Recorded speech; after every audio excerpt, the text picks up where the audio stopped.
Hello नमस्कार दोस्तों, आपका अपना YouTube channel sports team official अकेला में स्वागत है। आज आप लोगों को केमिस्ट्री के बारे में जानकारी दे रहा हूँ। सबसे पहले आप लोग वीडियो अच्छा लगे तो चैनल को सब्सक्राइब, लाइक और शेयर ज़रूर कीजिए और घंटियाँ दबाना ना भूलिए। कह रहा कि छोटी छोटी मगर मोटी बातें, small but big things, very very important. आज चैप्टर आप लोगों को करवाने जा रहा हूँ। इससे हर एग्ज़ाम में कोई ना कोई क्वेश्चन इससे लड़ेगा, एक कंफर्म मानिए। कह रहा है कि सबसे पहले कह रहा है कि रसायन शास्त्र, क्या कर रहा है कि रसायन शास्त्र कह रहा है कि रसायन विज्ञान, केमिस्ट्री इसको बोलते हैं, विज्ञान की वह शाखा है जिसके अंतर्गत पदार्थों की रासायनिक संरचना, स्ट्रक्चर, संगठन, कंपोजिशन गुणधर्म प्रॉपर्टीज़ तथा परस्पर रासायनिक अभिक्रियाओं और उनके परिणामों का अध्ययन किया जाता है। नेक्स्ट कह रहा है कि 18वीं शताब्दी के फ्रांसीसी रसायन शास्त्री एंटोनी लेवोजियर, कौन था? एंटोनी लेवोजियर को आधुनिक रसायन विज्ञान का जनक, फादर ऑफ मॉडर्न केमिस्ट्री कहा जाता है। फादर ऑफ मॉडर्न केमिस्ट्री किसे कहा जाता है? एंटोनी लेवोजियर को। किसे कहा जाता है? एंटोनी लेवोजियर को। नेक्स्ट कह रहा है कि रसायन शास्त्र की उत्पत्ति मिस्र में पाई जाने वाली मिट्टी केमी से हुई है। केमी का शाब्दिक अर्थ होता है काला। क्या होता है? काला। रसायन विज्ञान की उत्पत्ति कहाँ से हुआ है? मिस्र से हुआ है। मिस्र से हुआ। मिट्टी केमी किससे बना होता है? केमी मिट्टी से बना होता है। केमी का शाब्दिक अर्थ क्या होता है? काला होता है। नेक्स्ट कह रहा है कि रसायन विज्ञान का जन्म मिस्र में हुआ। कहाँ हुआ? मिस्र में हुआ था। कह रहा कि अध्ययन की सुविधा के आधार पर केमिस्ट्री का 3 भागों में बांटा गया। कितने भागों में बांटा गया है? 3 भागों में बांटा गया है। चलिए नेक्स्ट कह रहा कि पहला कौन है? भौतिक रसायन, फिजिकल केमिस्ट्री। दूसरा कौन है? कार्बनिक रसायन, ऑर्गेनिक केमिस्ट्री। तीसरा कौन है? कार्बनिक रसायन, इनऑर्गेनिक केमिस्ट्री। चलिए नेक्स्ट कह रहा कि भौतिक रसायन क्या होता है? कह रहा कि इसके अंतर्गत अणुओं के भौतिक गुणों तथा भौतिक संरचना पर उनकी रासायनिक संरचना के प्रभाव का अध्ययन किया जाता है। इसके अतिरिक्त इस शाखा में रासायनिक अभिक्रिया की दर, प्रकाश के रासायनिक प्रभाव आदि का भी अध्ययन किया जाता है। इसमें भौतिक रसायन में हो गया। नेक्स्ट कह रहा कि कार्बनिक रसायन क्या होता है? कि इसके अंतर्गत कार्बन एवं हाइड्रोजन से युक्त रासायनिक यौगिकों, केमिकल कंपाउंड्स अथवा उनके आपसी या अन्य तत्वों से क्रियाओं का अध्ययन किया जाता है। क्या कहता है?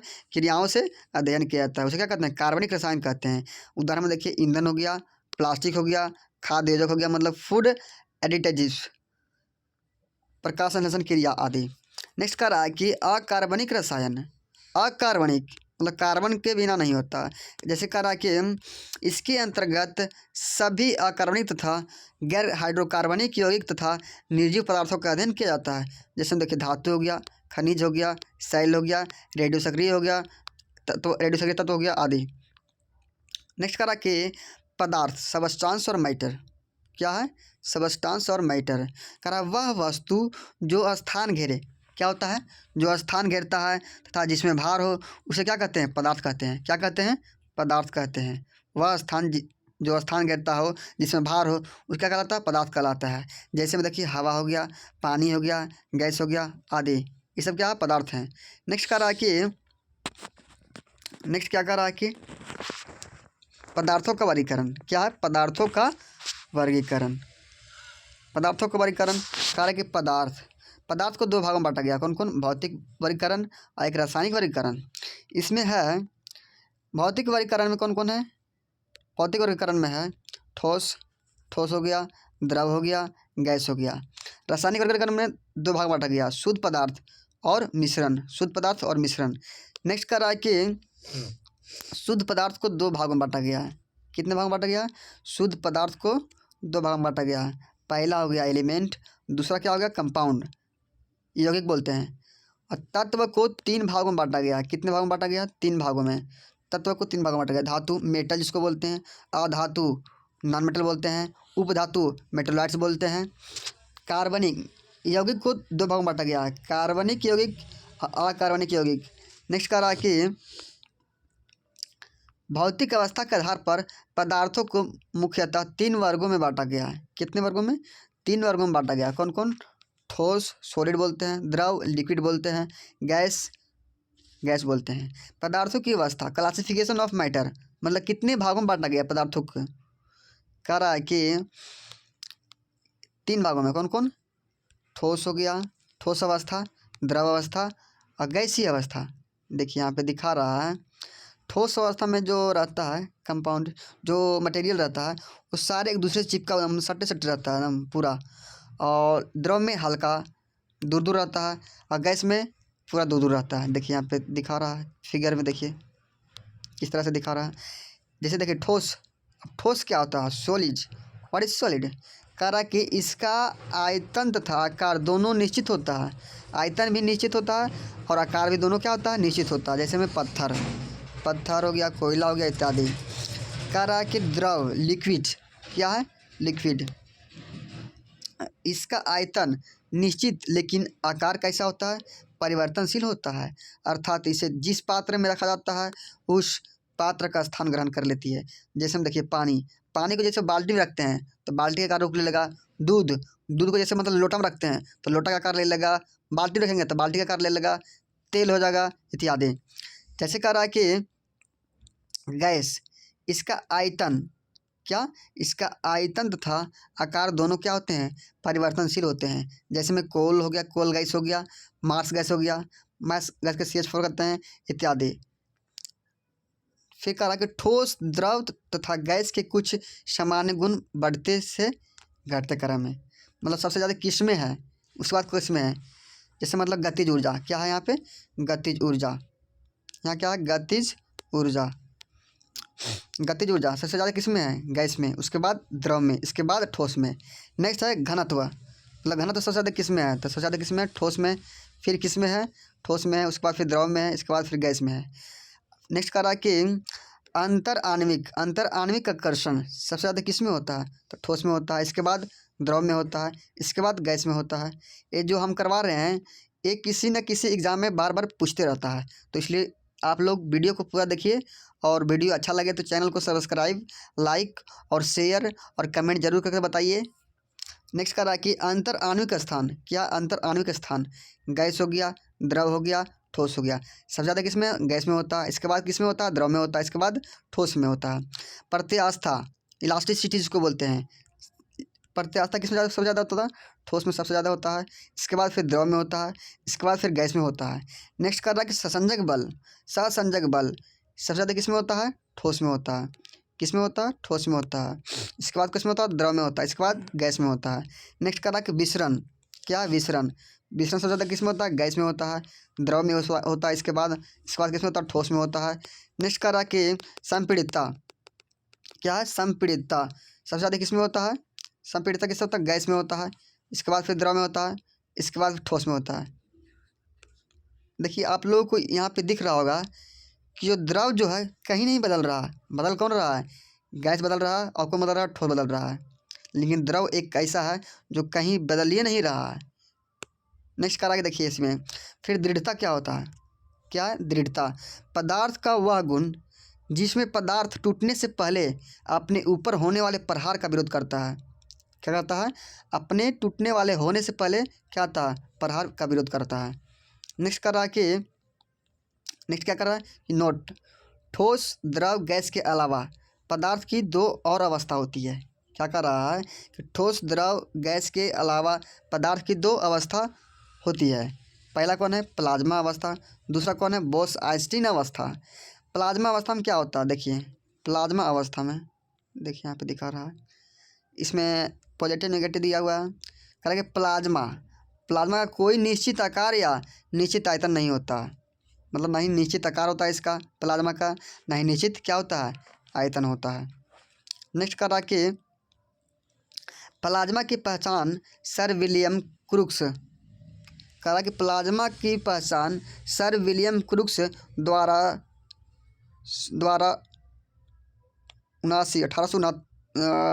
1879 में हुई थी। 1879 ईस्वी में। किसमें? प्लाज्मा की पहचान सर विलियम क्रुक्स द्वारा 1879 ईस्वी में हुई थी। लेकिन प्लाज्मा नाम इरविंग लैंगम्यूर ने दिया था। किसने दिया था? इरविंग लैंगम्यूर ने दिया था। कह रहा है कि यह पदार्थ की चौथी अवस्था है।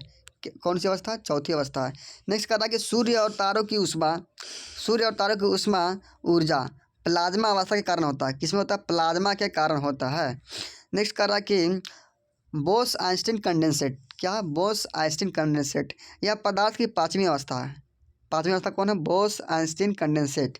कह रहा है पदार्थों में होने वाले परिवर्तन। नेक्स्ट क्या कर रहा है? पदार्थों में होने वाला परिवर्तन। पदार्थों में दो प्रकार का परिवर्तन होता है, भौतिक परिवर्तन फिजिकल चेंज, रासायनिक परिवर्तन केमिकल चेंज।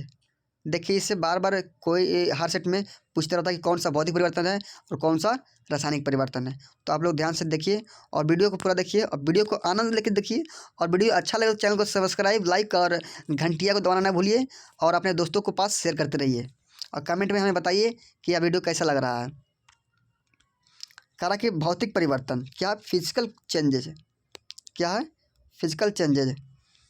कह रहा है यह उत्क्रमणीय प्रक्रिया। क्या? उत्क्रमणीय प्रक्रिया। इसमें पदार्थ के भौतिक गुणों में परिवर्तन आता है परंतु रासायनिक गुण समान होता है। ठीक है, यह एक अस्थायी परिवर्तन है। इस परिवर्तन में कोई भी पदार्थ परिवर्तित होने के बाद पुनः अपनी पूर्वावस्था में आ सकता है।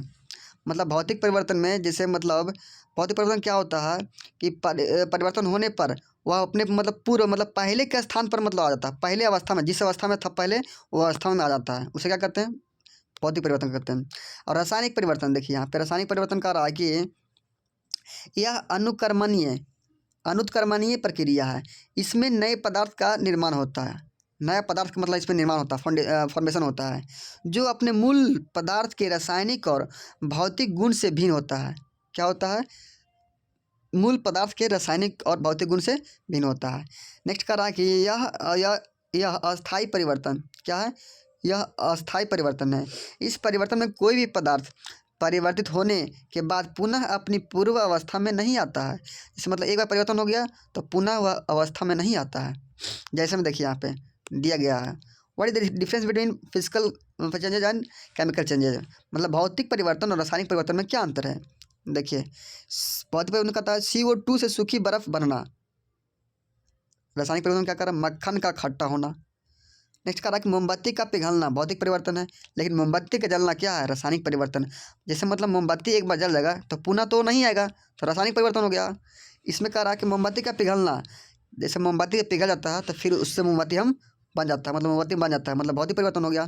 नेक्स्ट कह रहा है कि पानी से बर्फ़ का बनना, पानी से बर्फ़ बनेगा और फिर बर्फ़ से पानी भी बन सकता है, तो भौतिक परिवर्तन हो जाएगा।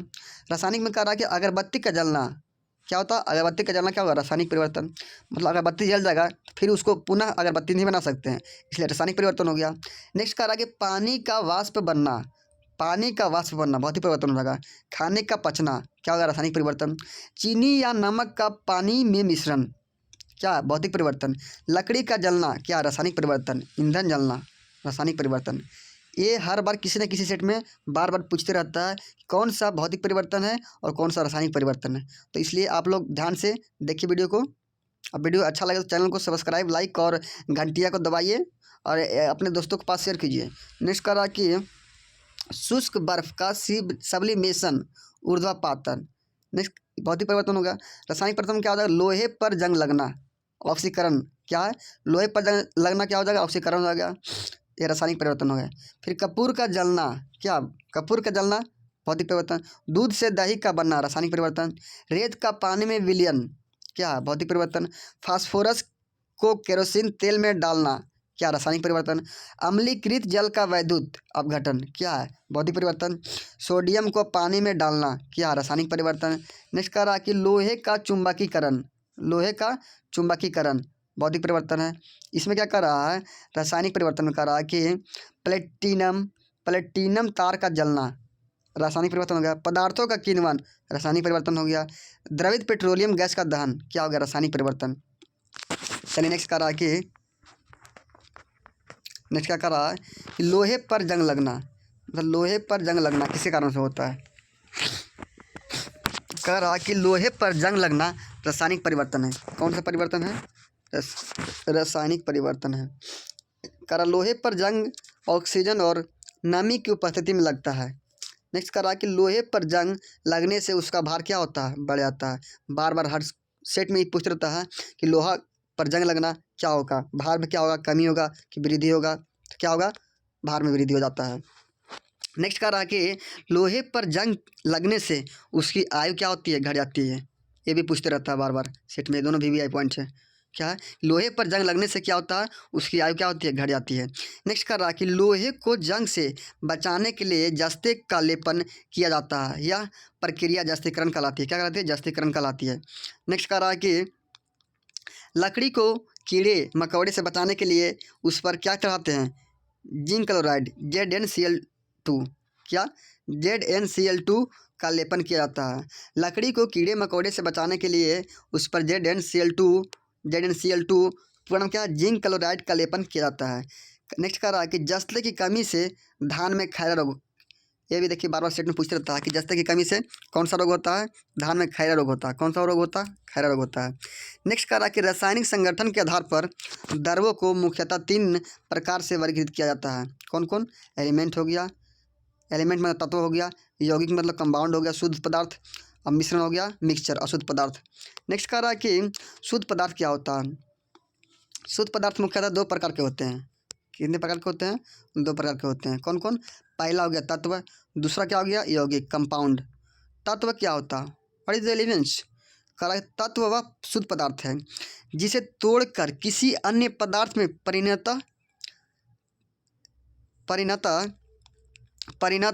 नहीं किया जा सकता है। मतलब तत्व को क्या करते हैं? तोड़ नहीं सकते हम। ठीक है। नेक्स्ट कह रहा है कि तत्व के सूक्ष्मतम कणों को परमाणु कहते हैं।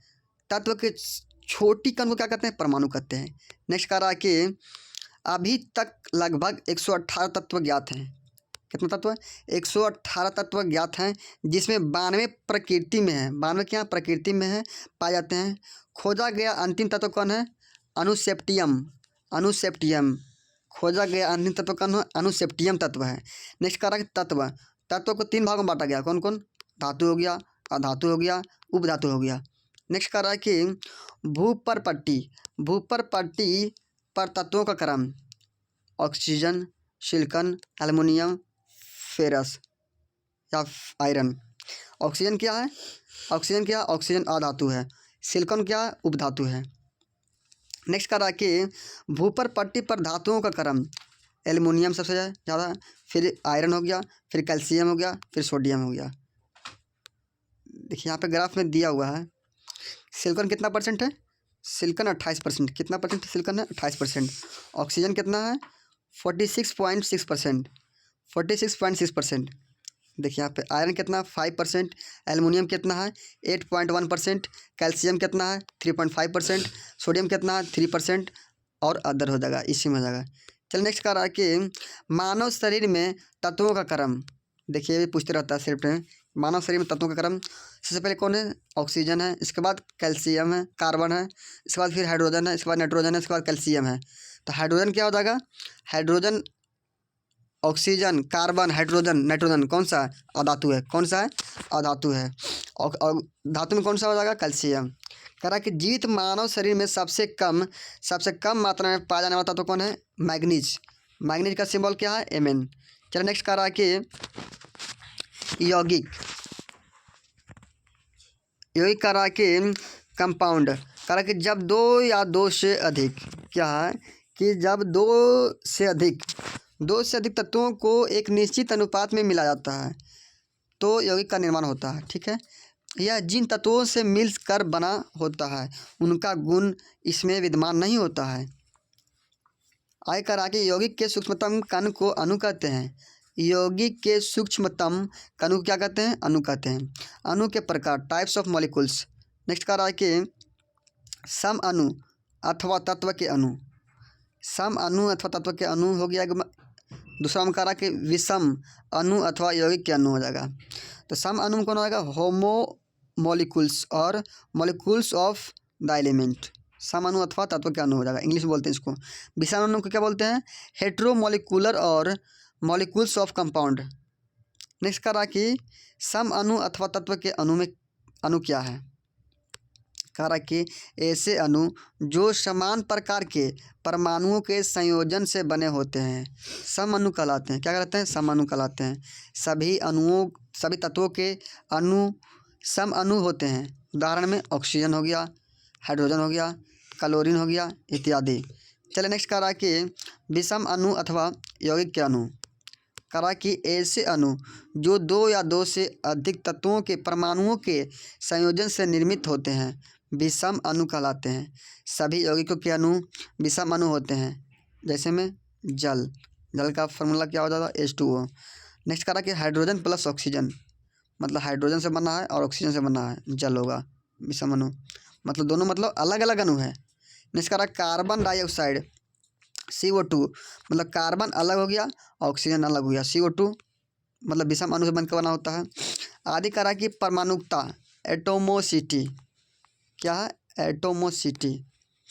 करा कि किसी तत्व अथवा यौगिक के एक अणु के निर्माण में प्रयुक्त होने वाले परमाणुओं की संख्या उस तत्व अथवा यौगिक के परमाणुकता कहलाती है। क्या कहलाती है? परमाणुकता। नेक्स्ट करा कि परमाणुकता के आधार पर अणुओं को 4 भागों में बांटा गया। कितने भागों में? 4 भागों में। तत्व यौगिक, एक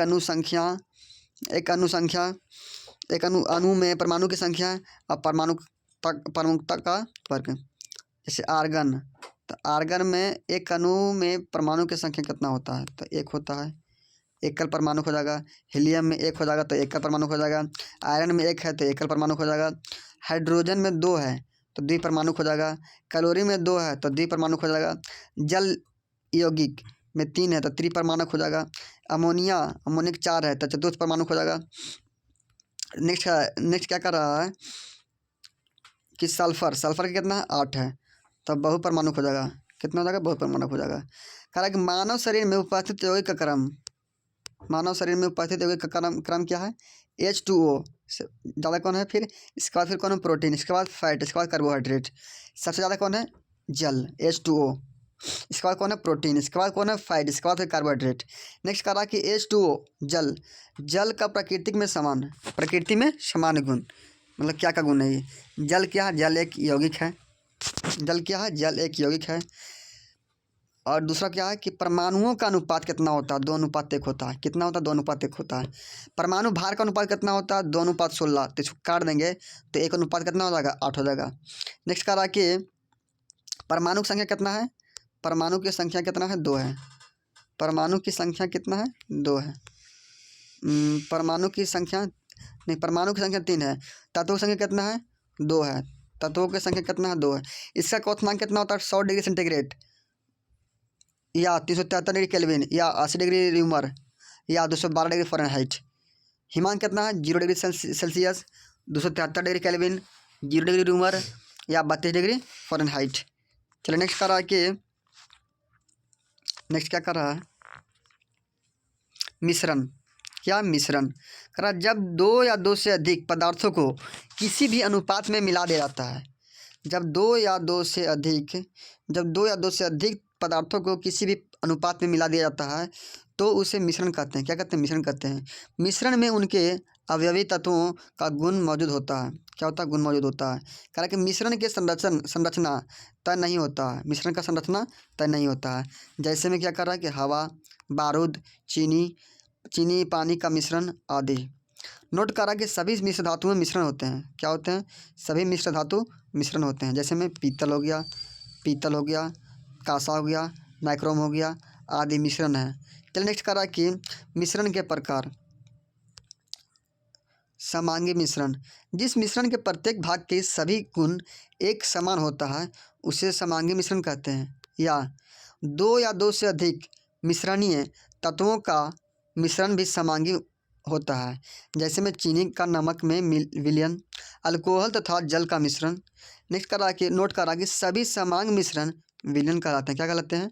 सभी समांग मिश्रण जो होते हैं क्या होते हैं? विलयन होते हैं। सभी समांग मिश्रण क्या होते हैं? विलयन होते हैं। क्या होते हैं? विलयन होते हैं। चलिए नेक्स्ट करा कि विषमांगी मिश्रण। जिस मिश्रण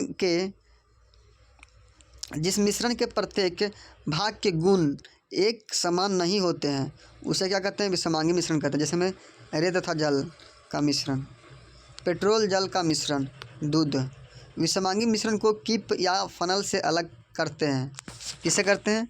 किप या फनल से अलग करते हैं। नोट करा कि अधिकांश मिश्रण विषमांगी होते हैं। अधिकांश मिश्रण जो होता है क्या होता है? विषमांगी होता है। लेकिन विलयन और अधिकांश मिश्र धातु क्या होता है? समांगी मिश्रण होता है। क्या होता है? समांगी मिश्रण होता है। चलिए नेक्स्ट करा कि तत्व। तत्व किसे कहते हैं? तत्व हो गया अकेले सूत्र होता है। अकेले सूत्र को क्या कहते हैं? तत्व कहते हैं। एग्जाम्पल में देखिए, आयरन हो गया, निकल हो गया, कोबाल्ट हो गया, क्या है? तत्व है। तो यौगिक किसको कहते हैं हम? मतलब एक या एक से अधिक का सूत्र होता है। इसमें क्या होता है? एक या एक से अधिक का सूत्र होता है, उसे क्या कहते हैं? यौगिक कहते हैं। जैसे में CO2 हो गया, H2O हो गया। नेक्स्ट कहा कि मिश्रण। मिश्रण क्या होता है? कोई सूत्र इसमें नहीं होता। मिश्रण में कोई सूत्र नहीं होता। जैसे में हो गया शरबत हो गया, वायु हो गया, इत्यादि। नेक्स्ट कह रहा है कि मिश्रण अलग करने की विधि, मतलब कैसे हम मिश्रण को अलग कर सकते हैं। रवाकरण, क्रिस्टलाइजेशन, इंग्लिश में क्या बोलते हैं? क्रिस्टलाइजेशन। कह रहा किसी विलयन को धीरे ठंडा करके ठोस अवस्था में बदलना। किसमें? ठोस अवस्था में बदलना। ठोस अवस्था में बदलने की प्रक्रिया को रवाकरण कहते हैं। चलिए नेक्स्ट कह रहा है कि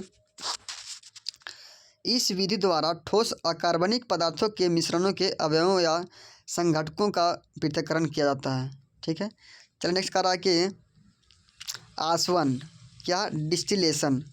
डिस्टिलेशन कह रहा है कि किसी द्रव को वाष्पीकृत करके पुनः ठंडा करने के प्रक्रम को आसवन कहते हैं। जैसे मतलब कोई चीज़ है, उसको गर्म करते हैं और पुनः मतलब ठंडा कर देते हैं, यही प्रक्रिया क्या कहलाता है? आसवन कहलाता है।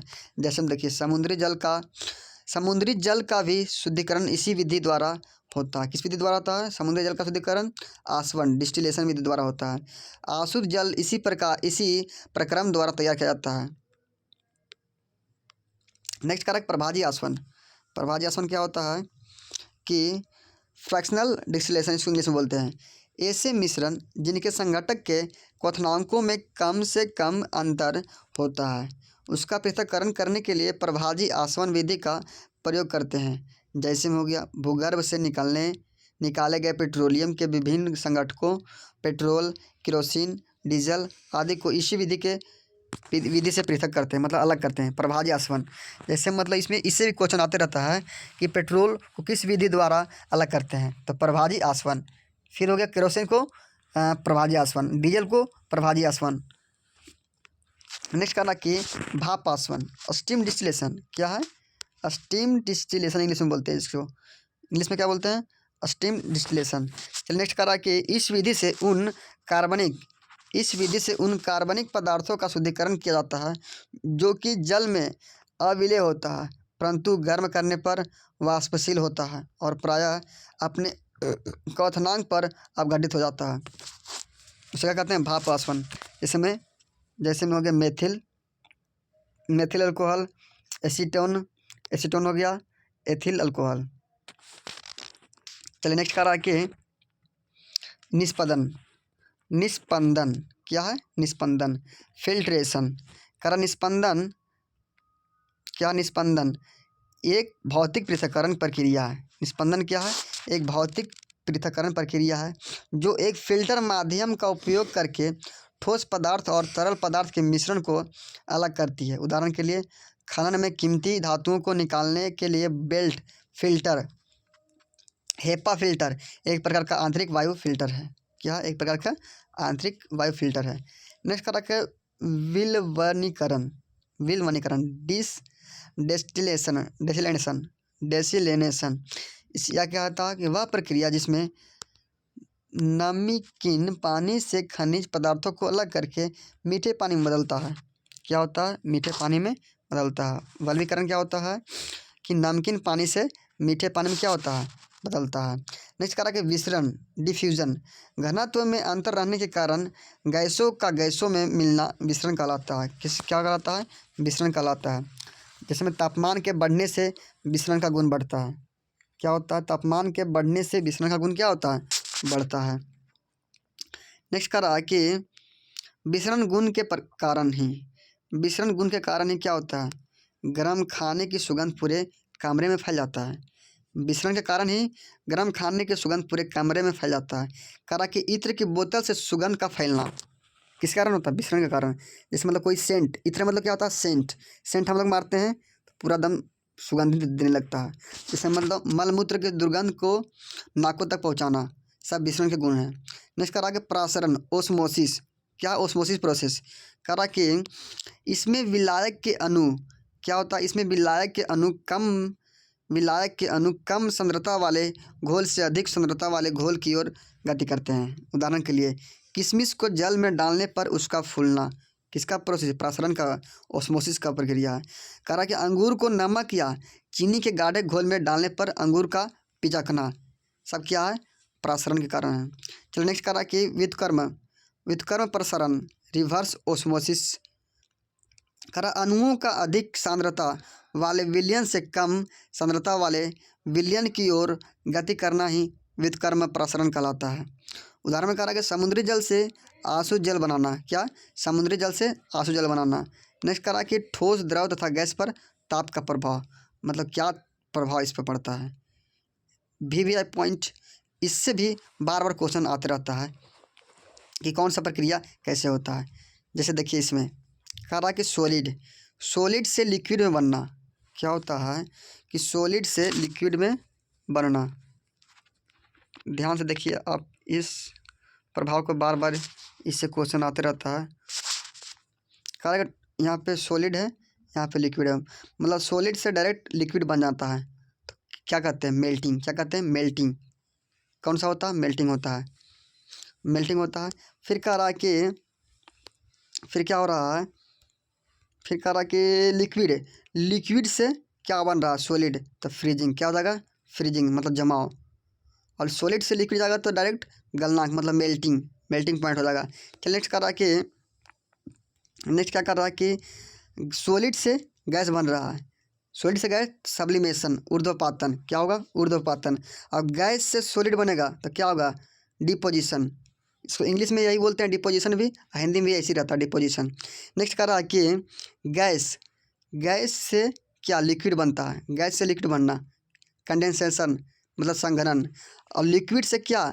लिक्विड से गैस बनना, इवेपोरेशन, मतलब द्रव से क्या बनना? वाष्प बनना। क्या कहलाएगा? द्रव से वाष्प बनना, गैस, इवेपोरेशन। देखिए यहाँ पे दिया हुआ कि ठोस का द्रव में बदलना। ठोस का द्रव में बदलना क्या कहलाएगा? बताइए आप लोग कमेंट करके। ठोस से द्रव में बदलना गलनांक मतलब मेल्टिंग कहलाएगा। ठीक है। द्रव का ठोस में बदलना जमना, फ्रीजिंग कहलाएगा। क्या कहलाएगा? फ्रीजिंग कहलाएगा। नेक्स्ट कह रहा कि गैस का सीधे ठोस के रूप में बदलना, डिपोजिशन। क्या कहलाता है? डिपोजिशन कहलाता है। द्रव का वाष्प में बदलना, वाष्पीकरण, इवेपोरेशन कहलाता है। क्या कहलाता है? इवेपोरेशन कहलाता है। नेक्स्ट कह रहा है वाष्पों का द्रव में बदलना, संघनन, कंडेंसेशन कहलाता है। ठोस, द्रव, गैस ऊष्माशोषी प्रक्रिया द्वारा। किससे होता है? ऊष्माशोषी प्रक्रिया द्वारा। इसमें कह रहा है कि गैस, द्रव, ठोस, ऊष्माक्षेपी। क्या है? ऊष्माक्षेपी। ठोस, द्रव, गैस ऊष्माशोषी हो जाएगा, और गैस, द्रव, ठोस ऊष्माक्षेपी हो जाएगा। चलिए नेक्स्ट कह रहा है कि नेक्स्ट क्या कर रहा है कि ऊर्ध्वपातन, सब्लिमेशन। जब कोई पदार्थ ठोस से सीधे गैस में बदल जाता है। क्या होता है कि जब कोई पदार्थ ठोस से सीधे गैस में बदल जाता है तो यह पदार्थ ऊर्ध्वपातित पदार्थ कहलाता है तथा यह प्रक्रिया ऊर्ध्वपातन कहलाती है। क्या कहलाती है? ऊर्ध्वपातन कहलाती है। जैसे में कपूर हो गया, आयोडीन हो गया, गंधक हो गया। गंधक को सल्फर भी कहते हैं। नौसादर हो गया, NH4Cl। नौसादर को क्या कहते हैं? NH4Cl। एंथ्रासिन हो गया, बेंजोइक अम्ल हो गया, नेप्थलीन हो गया, आयोडोफॉर्म हो गया। सारे क्या? ऊर्ध्वपातन है, सब्लिमेशन। नेक्स्ट कह रहा है कि नोट, बेंजोइक अम्ल का उपयोग खाद्य पदार्थों के संरक्षण किस में होता है? खाद्य पदार्थों के संरक्षण में किया जाता है बेंजोइक अम्ल का। नेक्स्ट कह रहा है कि समुद्री घास लेमिनेरिया से आयोडीन प्राप्त किया जाता है। लेमिनेरिया से क्या प्राप्त होता है? आयोडीन प्राप्त होता है। कह रहा है समुद्र के पानी से सोडियम प्राप्त किया जाता है। क्या प्राप्त किया जाता है? सोडियम प्राप्त किया जाता है। अर्थात समुद्र के पानी में सोडियम होता है। समुद्र के पानी में क्या होता है? सोडियम होता है। नेक्स्ट कह रहा है कि उच्च दाब तथा निम्न ताप पर गैस संघनित हो जाती है। क्या होती है? गैस संघनित हो जाती है। भार N2He, नाइट्रोजन और हीलियम। सबसे ज़्यादा भार किस में होगा? नाइट्रोजन में होगा। चलिए नेक्स्ट करा कि प्रथम सबसे हल्की गैस कौन है? Hydrogen. Hydrogen H2, hydrogen gas. Hydrogen को क्या कहते हैं? आवारा तत्व भी कहते हैं। हाइड्रोजन को आवारा तत्व भी कहते हैं। चलिए नेक्स्ट करा कि प्रथम सबसे हल्की गैस कौन है? हाइड्रोजन। द्वितीय सबसे हल्की गैस कौन है? हीलियम। दूसरा कौन है? हीलियम। हाइड्रोजन को आवारा गैस कहा जाता है। क्या कहा जाता है? आवारा गैस कहा जाता है। हाइड्रोजन को आवारा गैस कहा जाता है। कहा कि हाइड्रोजन गैस अधिक ज्वलनशील होता है। क्या होता है? अधिक ज्वलनशील होता है। वायुयान के टायरों में भरी जाती है कौन सा गैस? हीलियम। कौन सा गैस? हीलियम। करा गुब्बारों में भरी जाती है कौन सा? हीलियम। गुब्बारों में हीलियम भरी जाती है। नेक्स्ट करा कि कृत्रिम रूप से सांस लेने के लिए अस्पतालों में प्रयोग की जाती है कौन कौन? ऑक्सीजन और हीलियम। ऑक्सीजन और हीलियम। पानी द्रव अवस्था में रहता है। पानी कैसा रहता है? द्रव अवस्था में रहता है। नेक्स्ट करा कि कम गहराई पर समुद्र में जाने पर ऑक्सीजन प्लस नाइट्रोजन। कौन कौन? ऑक्सीजन प्लस नाइट्रोजन को लेते हैं। अधिक गहराई पर समुद्र में जाने पर oxygen plus helium. Oxygen plus helium लेते हैं। करा कि फुटबॉल में भरी जाने वाली गैस कौन सा है? नाइट्रोजन। फुटबॉल में भरी जाने वाली गैस कौन सी है? नाइट्रोजन। नेक्स्ट करा कि तेल के नमूने को लंबे समय तक ताज़ा बनाए। करा कि तेल के नमूने को लंबे समय तक ताज़ा बनाए रखने के लिए हीलियम अथवा नाइट्रोजन का प्रयोग करते हैं। किसका प्रयोग करते हैं? हीलियम अथवा नाइट्रोजन का प्रयोग करते हैं। वीडियो अच्छा लगे तो चैनल को सब्सक्राइब, लाइक और शेयर ज़रूर कीजिए और कमेंट करते रहिए। बताइए कैसा लग रहा वीडियो और लाइक करते रहिए। लाइक आप लोग कर नहीं रहे हैं भाई, देखो तो सब गलत बात नहीं है। मेहनत कर रहे हैं तो लाइक कीजिएगा आप लोग। नेक्स्ट करा कि यदि दो गुब्बारों में हाइड्रोजन और ऑक्सीजन के समान अणु भरे हुए हैं और उनमें एक साथ छेद कर दिया जाता है तो हाइड्रोजन से भरा गुब्बारा क्या होता है? पहले संकुचित होगा। पहले क्या होगा? संकुचित होगा। नेक्स्ट करा कि घरों में उपयोग की जाने वाली LPG, घरों में उपयोग की जाने वाले LPG का पूरा नाम क्या है? Liquefied petroleum gas. देखिए ये भी सेट में बार बार पूछते रहता है कि LPG का फुल फॉर्म क्या होता है। LPG पात्र में द्रव अवस्था में होता है। किस में होता है? द्रव अवस्था में होता है। इसमें गंध के लिए इथाइल मरकैप्टन ये पूछते रहता है। VVI very very important question ये है कि बार बार पूछते रहता है कि LPG गैस में गंध के लिए हमें क्या उपयोग करते हैं? Methyl mercaptan. क्या करते हैं? मिथाइल मरकैप्टन मिलाया जाता है। मिथाइल मरकैप्टन मिलाया जाता है। नेक्स्ट कर रहा है कि इथाइल मरकैप्टन सल्फर का एक यौगिक है। क्या है? इथाइल मरकैप्टन सल्फर का एक यौगिक है। नेक्स्ट कर रहा है कि अस्पतालों में कृत्रिम रूप से सांस लेने के लिए ऑक्सीजन तथा हीलियम का प्रयोग किया जाता है जो पात्र में द्रव अवस्था में रहता है। कौन सा अवस्था में? द्रव अवस्था में। कौन कौन रहता है? ऑक्सीजन और हीलियम। नेक्स्ट कर रहा है कि कोल्ड ड्रिंक हो गया, फ्रिज सोडा हो गया, कोल्ड ड्रिंक हो गया, फ्रिज सोडा हो गया, लेमन सोडा हो गया, क्लब सोडा हो गया। द्रव में गैस का मिश्रण होता है। किसका होता है? गैस का मिश्रण होता है। दाब भरण प्रणाली LPG गैस का भरना। LPG गैस का भरना। पंप भरण प्रणाली मतलब पेट्रोल का भरना। ठीक है। चलिए नेक्स्ट करा कि कोल्ड ड्रिंक में कार्बन डाइऑक्साइड CO2 गैस भरी जाती है जो जल से अभिक्रिया करके कार्बनिक अम्ल का निर्माण करती है। किसका निर्माण करती है? कार्बनिक अम्ल का निर्माण करती है। एग्जाम्पल देखिए CO2 और प्लस H2 क्या बनाएगा? H2CO3 कार्बनिक अम्ल बनाएगा। क्या बनाएगा? कार्बनिक अम्ल बनाएगा। नेक्स्ट कर रहा है कि गैस का द्रवण निम्न ताप एवं उच्च दाब पर सुगमता से संपन्न होता है। किससे होता है? सुगमता से संपन्न होता है। चलिए नेक्स्ट कर रहा है कि हाइड्रोजन और हीलियम से भरा गुब्बारा कुछ ऊंचाई पर जाने के बाद फट जाता है। देखिए यहाँ पे गुब्बारा है, कुछ ऊंचाई पर गया तो H2 सबसे पहले फटेगा, अधिक दूर जाएगा। मतलब हाइड्रोजन सबसे पहले क्या होगा? फटेगा तो अधिक दूर जाएगा। और सबसे कम दूर कम जाएगा? नाइट्रोजन सबसे कम ऊपर जाएगा। चलिए नेक्स्ट कर रहा है कि अस्थिर अनुपात का नियम या निश्चित अनुपात का नियम क्या है? अस्थिर अनुपात का नियम या निश्चित अनुपात का नियम क्या कहलाता है? कह रहा कि निश्चित अनुपात का नियम का प्रतिपादन जोसेफ प्रॉस्ट नामक वैज्ञानिक ने किया था। निश्चित अनुपात का नियम किसने क्या दिया था? जोसेफ प्रॉस्ट ने निश्चित अनुपात का नियम दिया था। नेक्स्ट कहा कि इस नियम के अनुसार रासायनिक पदार्थ में तत्व हमेशा द्रव्यमान के निश्चित अनुपात में रहता है। किस में रहता है? द्रव्यमान के निश्चित अनुपात में रहता है। जैसे देखिए C2H4 में कार्बन और हाइड्रोजन के भारों का अनुपात कितना होता है? 6:1 होता है। देखिए ये भी पूछता रहता है कि मीथेन C2H4 नहीं सॉरी C2H4 में C मतलब कार्बन और हाइड्रोजन के भारों का अनुपात कितना होता है? 6:1 रहता है। चलिए नेक्स्ट कह रहा है कि गुणित अनुपात का नियम लॉ ऑफ मल्टीपल प्रॉपर्टीज क्या है? लॉ ऑफ मल्टीपल प्रॉपर्टी कह रहा गुणित अनुपात का नियम जॉन डाल्टन ने दिया था। किसने दिया था? जॉन डाल्टन ने गुणित अनुपात का नियम किसने दिया था? जॉन डाल्टन ने दिया था। कह रहा कि अभी कारक तथा उत्पाद का द्रव्यमान साम्यावस्था में होता है। किसमें होता है? साम्यावस्था में होता है। जैसे हम देखिए यहाँ पे दिया हुआ है एग्जाम्पल में कि 2H2 प्लस O2 तो 2H2 मतलब देखिए यहाँ H2 था, जल था, क्या था यहाँ H2 प्लस O2 क्या बना था? H2O। तो यहाँ बैलेंस करने के लिए 2 से इधर गुना कर दिया तो 2 से यहाँ पे करना गया। 2 मतलब हाइड्रोजन यहाँ पे 2 था, यहाँ पे 2 था तो 2 से गुना इधर किया। 2 दूनी कितना हो गया? 4 हाइड्रोजन हो गया इधर, 4 हाइड्रोजन इधर हो गया। ऑक्सीजन कितना था? 2 यहाँ, तो 2 ऑक्सीजन बनाने के लिए यहाँ 2 से गुना करना पड़ा तो इसलिए यहाँ पे 2 ऑक्सीजन हो गया और 4 हो गया हाइड्रोजन तो इसलिए यहाँ 2 से गुना हो गया तो बैलेंस हो गया। जैसे देखिए यहाँ पे दिया कितना 4G हो गया यहाँ पे मतलब 2 दूनी 4 ग्राम हो गया यहाँ पे और प्लस 16 ऑक्सीजन का कितना होता है परमाणु संख्या? 16 दूनी 32 परमाणु भार कितना होता है? 16 दूनी 32।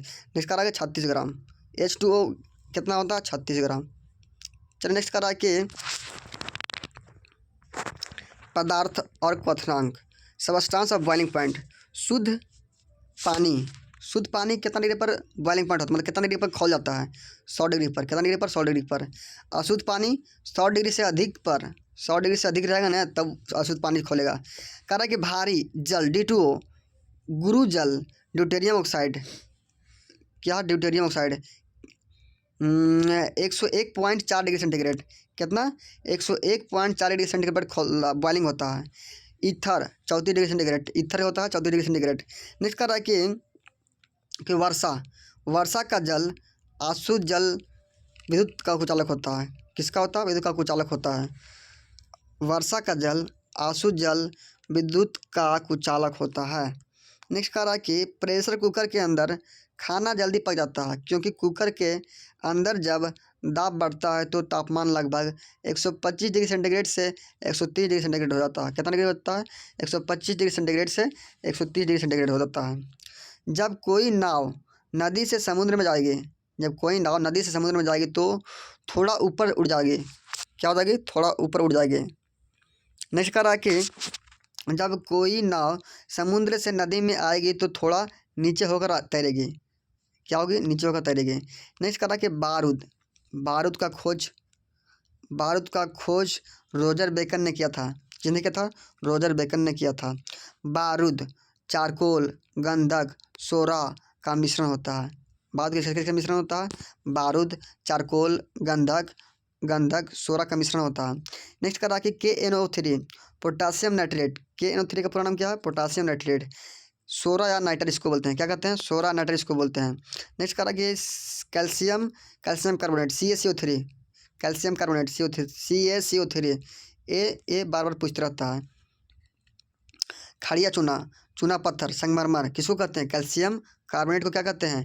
कैल्शियम कार्बोनेट को खड़िया चूना पत्थर संगमरमर कहते हैं। पारा हाइड्राजीरम पारद क्विक सिल्वर द्रव धातु कहते हैं। क्विक सिल्वर किसे कहते हैं? हाइड्रोजन को कहते हैं। द्रव धातु किसे कहते हैं? हाइड्रोजन को कहते हैं। नेक्स्ट कह रहा है कि मोती का मुख्य अवयव क्या है? कैल्शियम कार्बोनेट का पूरा नाम क्या है? सूत्र क्या होता है? CaCO3 कैल्शियम कार्बोनेट का सूत्र CaCO3 इसे क्या कहते हैं? मोती का मुख्य अवयव है। अंडे का आवरण बना होता है। किसका बना होता है? कैल्शियम कार्बोनेट का CaCO3 का बना होता है। अंडे का आवरण किसका बना होता है? कैल्शियम कार्बोनेट का बना होता है। कह रहा है कैप्सूल आवरण बना होता है स्टार्च और जिलेटिन। स्टार्च और जिलेटिन, स्टार्च और जिलेटिन का बना होता है कैप्सूल का आवरण। प्रोटीन का भी बना होता है, किसका बना होता है? प्रोटीन का बना होता है। वीडियो अच्छा लगे तो चैनल को सब्सक्राइब, लाइक और शेयर जरूर कीजिए और घंटिया को दबाना भूलिए और शेयर जरूर कीजिए। Thanks, have a nice day, bye bye. And next video में इसका ऑब्जेक्टिव करवाएंगे। Thank you. जय हिंद, जय भारत।